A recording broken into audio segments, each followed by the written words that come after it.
Yang pasti pertama jangan lupa dikontrol di bisnisnya dan tetap semangat. Ya kita lihat karyawannya yang merunning di bawah itu penting sekali karena ketika mereka tidak optimal kerjanya, otomatis itu berdampak langsung kepada customer kita.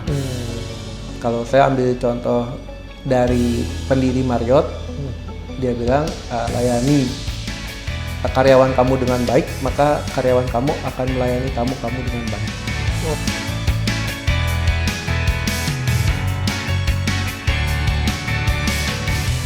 Halo, assalamualaikum warahmatullahi wabarakatuh, sahabat inspiratif Daun Hijau. Kembali lagi bertemu dengan saya Ginanjar di podcast Inspiratif Daun Hijau. Hari ini, pagi ini kita kedatangan seorang dosen yang luar biasa hebat. Beliau juga tadinya seorang praktisi, kemudian menjadi seorang akademisi. Beliau adalah dosen di Sekolah Tinggi Pariwisata Trisakti ya? Ya. Betul ya Pak? Betul. Oke, kita berkenalan dulu dengan Pak Chandra. Halo Pak Chandra, apa kabar Pak? Alhamdulillah baik. Baik ya. Ya. Oke, boleh diperkenalkan dulu Pak kepada pemirsa podcast inspiratif Daun Hijau tentang Pak Chandra ini siapa sih sebenarnya? Gitu. Bismillahirrahmanirrahim. Assalamualaikum warahmatullahi wabarakatuh. Perkenalkan, nama saya Chandra Hidayat. Saya adalah seorang dosen di Sekolah Tinggi Pariwisata Trisakti dan juga merangkap jadi konsultan di pariwisata. Oh, oke. Berarti akademisi yang ilmunya langsung dipakai ya Pak? Betul. Itu ya? Oke. Sebelum menjadi dosen, Pak Chandra ini adalah seorang praktisi ya Pak ya? Bisa diceritakan nggak Pak dulu berkarir di industri apa saja nih Pak? Ya, pertama-tama waktu setelah selesai kuliah, saya mulai start dari bawah, benar-benar. Jadi saya seorang asisten waiter di kapal pesiar. Itu kurang lebih 5 tahun. Jadi start karir dari bawah. Setelah itu dari kapal pesiar saya pindah ke restoran, mulai di Jakarta.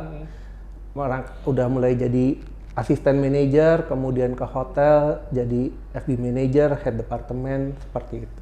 Oh, pengalamannya luar biasa banyak ya Pak. Alhamdulillah. Itu memang di dunia pariwisata sesuai dengan background pendidikan Pak? Atau gimana? Betul, saya memang background pendidikan saya dari D4, Sekolah Tinggi Pariwisata Trisakti. Oh, jadi kembali ke rumah ya Pak ya, ngajar lagi di Trisakti gitu. Betul. Oh, kemudian nih Pak, kemarin kan kita mengalami masa pandemi ya, teman-teman semua juga tahu bahwa kita pandemi kemarin hampir 2 tahun, alhamdulillah sekarang sudah mulai melandai dan hampir tidak ada kasus penambahan ya. Nah, ketika pandemi, Pak Chandra, bagaimana mengajarnya nih Pak dengan perubahan-perubahan yang terjadi hampir 180 derajat kita berubah ya dari cara ngajar dan sebagainya. Apa yang Bapak lakukan agar proses pembelajaran dengan para mahasiswa ini tetap bermakna dan tetap berjalan dengan baik gitu? Oke. Ya sebenarnya benar sekali, di mana kelas online itu sangat berbeda sekali dengan tatap muka. Jadi kita harus mensiasati dengan benar-benar tepat. Dimana kalau di tingkat perguruan tinggi, saya biasanya buat group discussion. Jadi mereka bisa sharing antar ilmunya juga. Jadi nggak bersikukuh dari buku saja, tapi mereka bisa sharing pendapat. Setelah itu kita buat juga tugas kelompok, dan itu sangat bermanfaat sih. Jadi mereka nggak merasa pendapatnya benar sendiri, tapi bisa mendengarkan pendapat dari orang lain juga. Ya di situ teman kelasnya. Terus juga saya mewajibkan mereka ya ikut seperti Google Class ataupun seminar-seminar online yang dari profesional. Misalnya saya ikutkan kelasnya di Indonesia Hotel General Manager Association, di mana itu dia kadang buka seminar. Itu untuk kelas-kelas yang mereka adakan. Oh, berarti pandemi memaksa ya? Iya. Memaksa kita untuk berubah ya Pak? Betul. Oke, kemudian ini Pak, Bapak kan tadi seorang dosen di Sekolah Tinggi Pariwisata Trisakti mengajar di bidang tourism, hospitality, hotel, food and beverage. Nah, bagaimana prospeknya para lulusan di vokasi berarti Pak? Para mahasiswa vokasi di jurusan ini Pak, di bidang-bidang ini? Sebenarnya memang waktu pandemi pertama kali berdampak itu cukup besar dan hampir semua bisnis pariwisata runtuh. Tetapi setelah ada research dari UNWTO juga itu mereka meriset bahwa ternyata spesifik region Asia Pasifik ini itu kemungkinan pulihnya tuh tinggi karena dia domestik turisnya juga tinggi dan keuntungan Indonesia dari segi jumlah penduduk. Jadi domestik turisnya itu masih sangat bagus. Berarti teman-teman yang sering wisata itu bisa dikategorikan sebagai orang-orang yang ikut membantu proses pemulihan ekonomi, Pak? Betul, sangat betul sekali. Dan kita sarankan ya kita berwisata di Indonesia aja.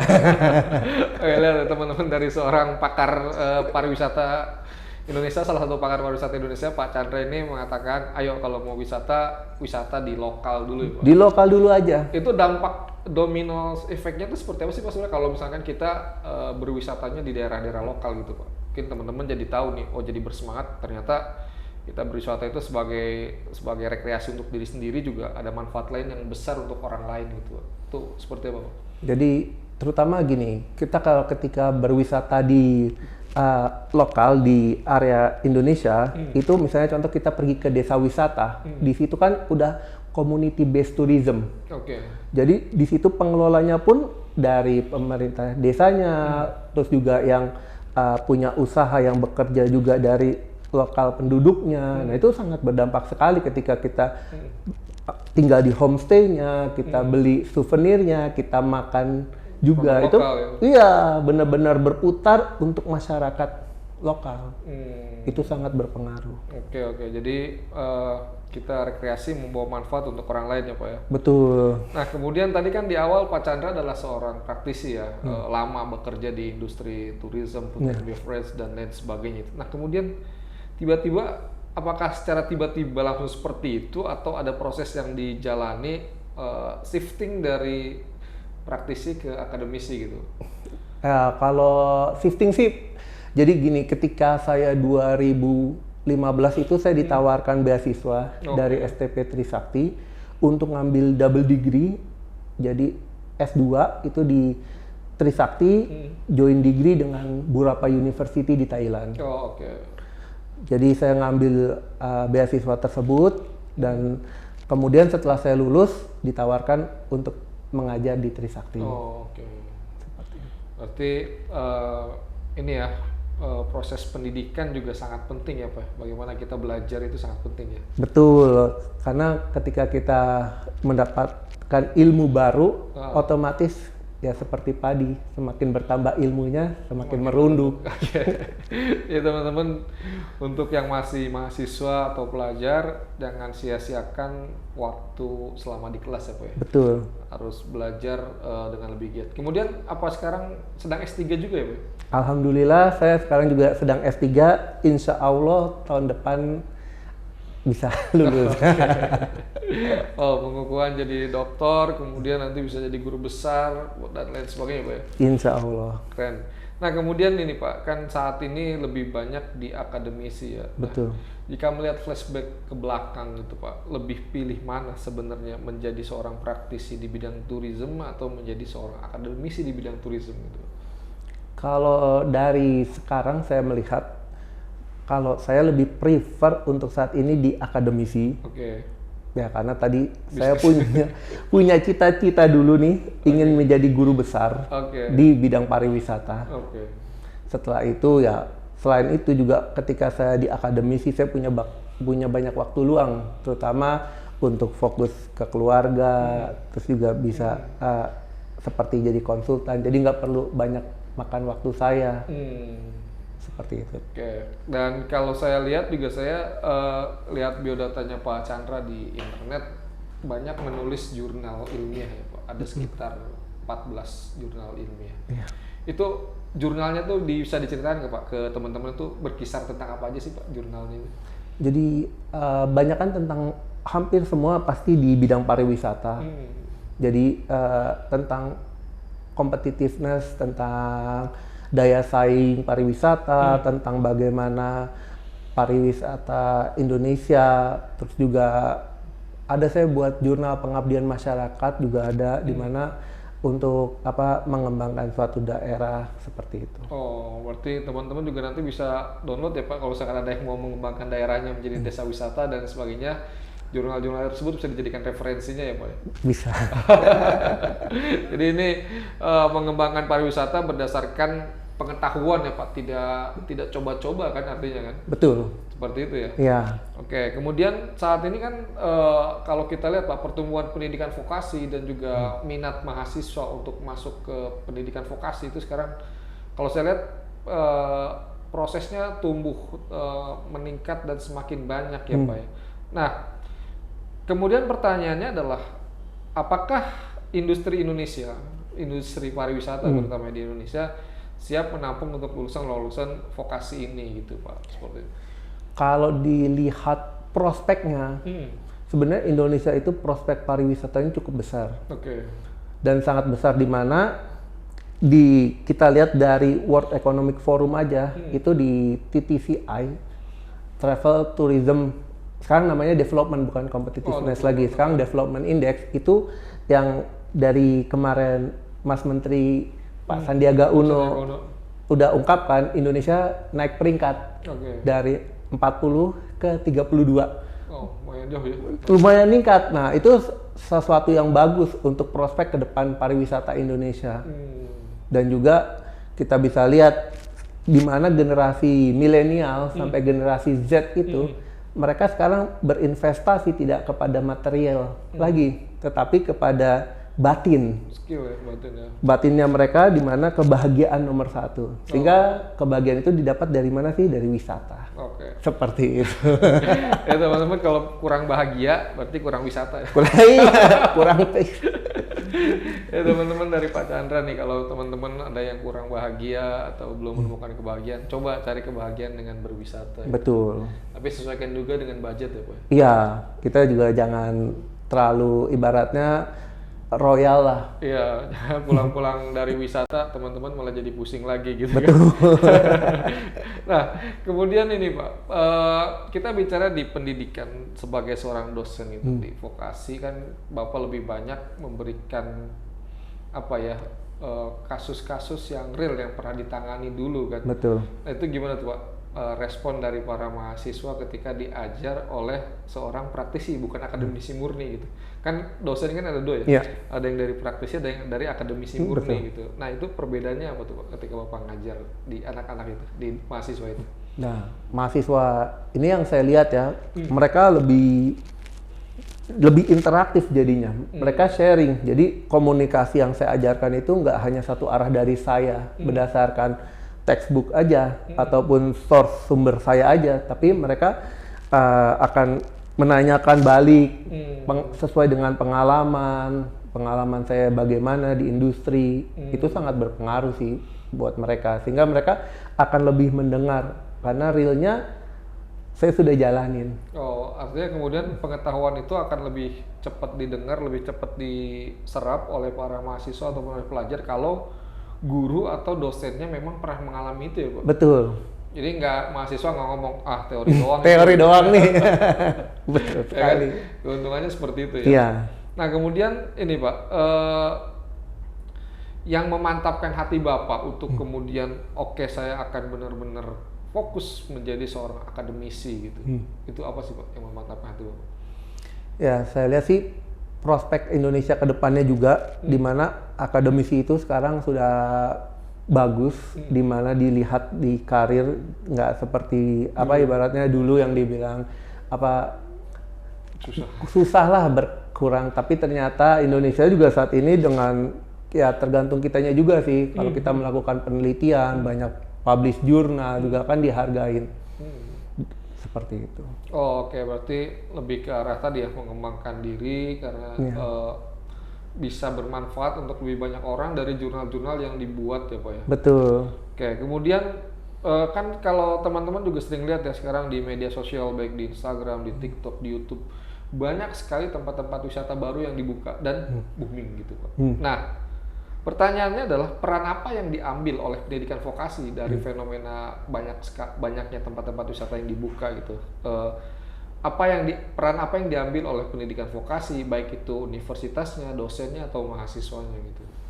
Sebenarnya tugas dari bidang pendidikan ini adalah gimana sih, kayak contohnya nih booming kan banyak-banyak dari destinasi wisata kita.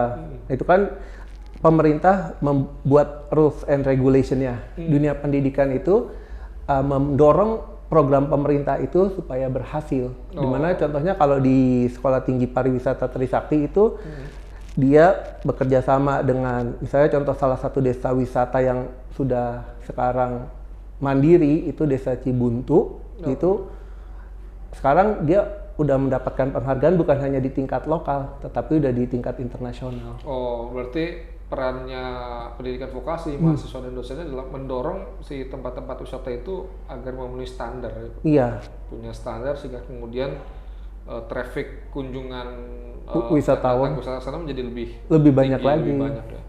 Oh, jadi seperti itu teman-teman, di mana kemudian pendidikan ini menjadi pendorong ya, bahan bakar agar tempat wisata menjadi lebih ramai, menjadi lebih meriah. Ya. Betul. Wow. Kemudian ini Pak Chandra ini teman-teman selain mengajar sebagai dosen juga menjadi konsultan bisnis di bidang tourism, hospitality, hotel, food and beverage juga ya Pak? Betul. Itu tepatnya di mana tuh Pak, nama tempatnya? Oh, saya sekarang lagi bantu-bantu usaha keluarga istri. Oh, jadi istri tercinta ya Pak? Kalau orang bilang sayang istri. Okay. Jadi sayang istrinya Pak Chandra adalah menjadi konsultan bisnis untuk istrinya. Ya. Oh, luar biasa. Oke, bisa diceritakan Pak, nama tempatnya apa Pak? Nama tempatnya The Lodge at Jagorawi Golf and Country Club. Oh, lokasinya di mana nih Pak?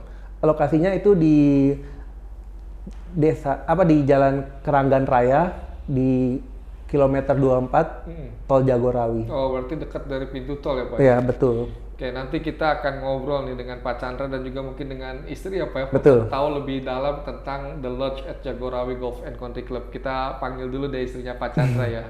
Oke, silakan Ibu. Oke, teman-teman sekalian, kita sudah panggil ibunya dengan Bu siapa Bu? Istri dari Pak Chandra ini? Dera Zakir. Dari Bu Dera Zakir ya? Iya. Oke, jadi tadi bukti cinta dari Pak Chandra adalah menjadi konsultan bisnis di The Lodge at Jagorawi Golf and Country Club. Nah, ini ada apa aja sih Bu di The Lodge ini Bu? Di The Lodge ini sebenarnya kita wedding venue. Oke. Terus juga wedding venue-nya ini dilengkapi oleh penginapan juga. Oke, ada penginapannya juga. Jadi untuk fasilitasnya lengkap lah untuk wedding venue ini. Berarti gitu. ada lapangan golf juga ya Bu? Di dalamnya ada lapangan golf, terus juga ada kolam renang juga, ada soccer field juga, sama polo. Oh, jadi lengkap sekali ya teman-teman kalau misalkan bisa buat rekreasi. Kalau rekreasi datang keluarga aja gitu bisa ya? Bisa. Oke, kemudian ini Bu, luasnya berapa sih Bu di The Lodge ini Bu, The Lodge Jagorawi Golf and Country Club ini? Sebenarnya sih kurang lebih kalau kita ini dengan wedding venue-nya dan soccer field-nya itu kurang lebih sekitar 3 hektaran. 3 hektaran. Iya. Nah, apa yang dikasih oleh Pak Chandra gitu Bu untuk perkembangan bisnis di The Lodge ini? Banyak sekali ya. Mulai dari konsultan mengenai bagaimana manajemen employee di dalam hospitality, terus juga marketing, ya untuk operasional juga, bagaimana caranya merunning setiap ada event dan dengan employee yang terbatas. Oh, oke. Berarti bantu bikin SOP dan lain sebagainya ya Pak ya? Iya.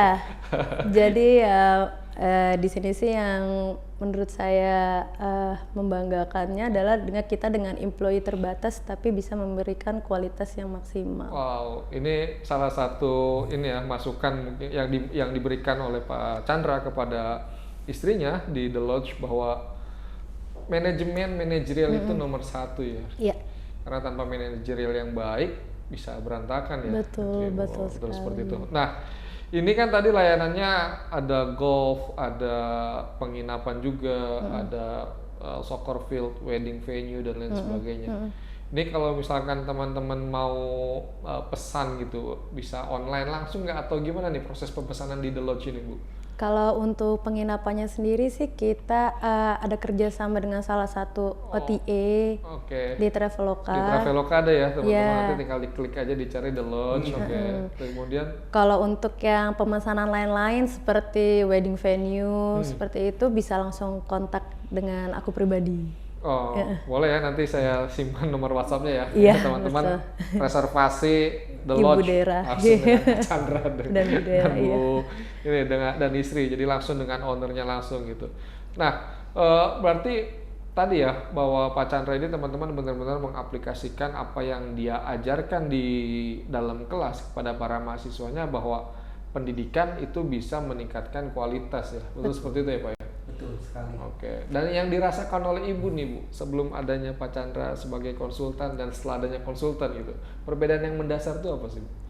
Di The Lodge ini ya? Perbedaan yang paling mendasar yang pertama itu ya manajemennya.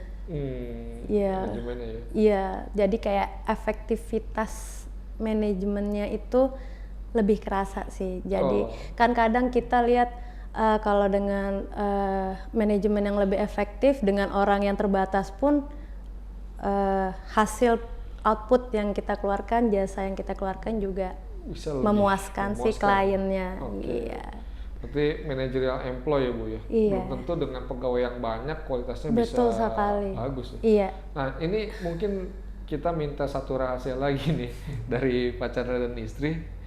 Kan hospitality tentu menjadi nomor satu ya Pak? Betul. Terhadap kepuasan para pelanggan kan dari para employee. Betul. Nah itu gimana membangun budaya hospitality itu Bu di para pegawai gitu?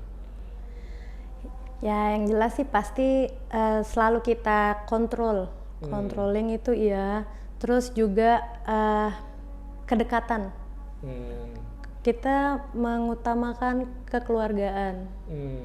Dengan para employee ya? Iya, jadi empati, simpati itu tetap sih harus tetap ada. Tetap dibangun ya, artinya Tetap ketika para pegawai harus bersikap ramah kepada tamu, owner juga melakukan hal yang sama kepada para pegawai. Sama, jadi tidak ada bedanya. Oke. Jadi banyak sekali ya yang sudah Pak Chandra berikan ya Pak ke The Lodge ya sebagai konsultan ya. Oke, kemudian ini Pak, tadi kan gimana waktu awal mula Bapak masuk ngasih sebagai konsultan di The Lodge itu Pak? Hal apa yang pertama kali diperbaiki gitu? Yang pasti yang pertama kali kita perbaiki adalah karyawan dulu. Jadi kita rombak karyawannya, setelah kita seleksi benar-benar, kita lihat yang pasti kejujuran nomor satu. Itu kita utamakan sehingga dia akan melakukan pekerjaan itu tidak cheating pastinya. Itu penting sekali. Penting sekali ya. Jadi teman-teman itu kunci sukses juga tuh. Yang jadi masukan buat kita semua bahwa karyawan yang jujur atau pegawai yang jujur adalah salah satu kunci kesuksesan dari keberlangsungan perusahaan ya. Betul. Karena sekali ada cheating kecil jadi besar ya. Jadi besar. Oke, jadi jangan sampai mendapatkan karyawan yang melubangi kapalnya sendiri ya Pak. Iya. Bisa tenggelam Bisa tenggelam bareng-bareng. Yang rugi kan yang punya kapal. Pastinya. Pastinya kan. Dia yang punya kapal tapi dilubangi oleh orang-orang yang diberikan makan di situ. Cari makan di situ. Betul. Oke, kemudian ini Pak, terakhir last question dari seorang Pak Chandra yang seorang akademisi yang sudah lama di bidang bisnis pariwisata, hotel, food and beverage ini. Apa sih yang mau Bapak sampaikan atau saran, masukan yang mau Bapak sampaikan kepada teman-teman sekalian penonton podcast Inspiratif Daun Hijau ini Pak? Tentang bisnis ini atau tentang wisatanya, baik para pelaku bisnis ataupun para penikmat bisnis ini, misalnya orang-orang yang jalan-jalannya segala macam itu. Oke, jadi tetap kita harus mendukung juga tentang sustainable. Di mana ketika pemilik bisnis itu menerapkan juga keberlanjutan usaha dan juga si wisatawan juga menjaga di mana tidak buang sampah sembarangan, paling contoh simpelnya itu pasti pariwisata itu bisa berkelanjutan, bisa ke anak cucu bahkan cicit kita. Oke. Kemudian untuk para pelakunya nih Pak, yang lagi ngebangun bisnis di bidang pariwisata, food and beverage, apa nih Pak saran Bapak ya? Biar usahanya lebih maju. Gitu. Oh, oke. Jadi yang pasti pertama jangan lupa dikontrol Oke. di bisnisnya dan tetap semangat. Ya kita lihat karyawannya yang merunning di bawah itu penting sekali karena ketika mereka tidak optimal kerjanya, otomatis itu berdampak langsung kepada customer kita. Kalau saya ambil contoh dari pendiri Marriott, dia bilang layani karyawan kamu dengan baik, maka karyawan kamu akan melayani tamu kamu dengan baik. Wow. Seperti itu. Nanti dari hulu harus ke anak sungainya, Ya, bagus ya. iya. Sampai ke hilir, baru Betul. kemudian kan hilir juga memberikan yang terbaik untuk para tamu dan Tamu. konsumennya. Betul. Itu paling utama. Oke, paling utama untuk para pelaku bisnis ya. Ya, karena hospitality itu berhubungan dengan manusia. Oke. Services, jadi human touch. Kita nggak bisa pakai mesin ataupun Oke. pakai ini. Dimana di human touch itu keramahan dan kejujuran yang diutamakan. Betul. Itu sangat penting. Oke. Menarik sekali ya teman-teman untuk yang mau membangun bisnis di bidang pariwisata, hospitality, tourism, food and beverage dan lain sebagainya yang berkaitan dengan manusia, dengan human, bahwa touch human itu number one ya Pak. Number one. Oke, jadi jangan lupakan itu apa yang tadi sudah disampaikan oleh Pak Chandra kepada kita semua, teman-teman, sangat bermanfaat sekali ya. Terima kasih banyak Pak Chandra atas kehadirannya. Sama-sama. Mudah-mudahan apa yang disampaikan tadi bisa didengar juga oleh para mahasiswanya di Sekolah Tinggi Pariwisata Trisakti ya, juga oleh rekan-rekan sejawat ataupun oleh teman-teman yang baru memulai bisnis di bidang pariwisata dan turunannya. Mudah-mudahan apa yang disampaikan oleh Pak Chandra bisa teman-teman ambil, teman-teman terapkan, dan apa yang sedang teman-teman jalankan, bisnis yang sedang dijalankan menjadi lebih maju dan lebih bermanfaat. Ya. Oke, nanti kapan-kapan kita akan main ke The Lodge at Jagorawi Golf and Country Club ya Pak. Ya, boleh. Nanti teman-teman juga bisa lihat tayangan-tayangan videonya tentang tempat The Lodge at Jagorawi ini di video podcast kita hari ini. Oke teman-teman, kita pamit dulu ya, obrolnya sangat menarik sekali di bidang pariwisata. Sekali lagi kami ucapkan terima kasih banyak Pak Chandra dan Ibu Sama-sama. atas kehadirannya. Kita berjumpa lagi di lain kesempatan. Oke teman-teman, sekian podcast inspiratif hari ini bersama dosen, akademisi, dan juga praktisi Pak Chandra dan juga Ibu istrinya Bu Chandra. Kita bertemu lagi di podcast-podcast inspiratif berikutnya. Wassalamualaikum warahmatullahi wabarakatuh. Sampai bertemu kembali. Dah. Bye-bye.